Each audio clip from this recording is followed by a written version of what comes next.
Hey guys, me again. I'm going to try to pick up frequency on these. But I've gotten some great feedback from the post yesterday. Really appreciate everyone reaching out with their thoughts and insights. This is a collaborative process, so thank you very much for chipping in. One of the things I've noticed is that a lot of people will say something like, your posts really make me think, or, thanks for the shift in mindset. Now that's a wonderful compliment to get, but what I'm actually trying to point you toward is something that's actually greater than the mind.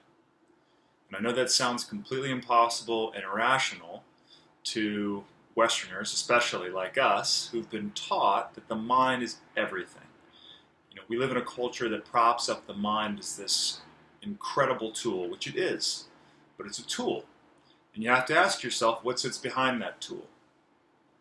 And here I'm going to fall back to a quote, which I actually might butcher, from an Indian teacher or mystic, I guess really a teacher, Ramana Maharshi, who said, "You were at first unlimited and perfect, and later you take on limits and become the mind."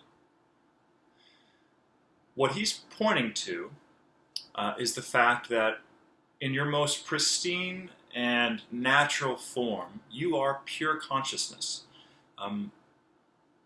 And if you think about any experience you've had in life where you've experienced ecstasy or bliss or joy or love, what actually happens is your mind goes completely silent. It goes quiet. And what you experience is that feeling of oneness, which I often describe.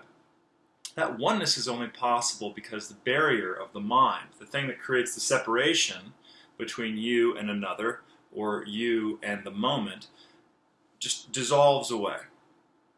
So a change in mindset is great, but really what we're trying to do here, explore here together, is the fact that at your most deepest, most fundamental essence, you are pure awareness. And between your pure awareness and your experience of reality over here, there's this filter. And that filter is your mind. And your mind is essentially a net of thoughts which obstructs your direct experience of reality. And so whether it's through meditation, mindfulness, different techniques, or methods, what all these are trying to do is to reacquaint you with that essence, with pure consciousness, with awareness. I know the terminology can be kind of tough here, but maybe a good example here is when you wake up in the morning, let's say you're not waking up to a horrible alarm clock, which is the norm for most of us. There's that moment when you wake up where you're just there.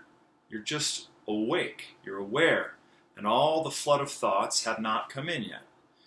Of course, soon they do. You have an email from your boss, a text from your friend, and all of a sudden the mind is kicked into high gear again.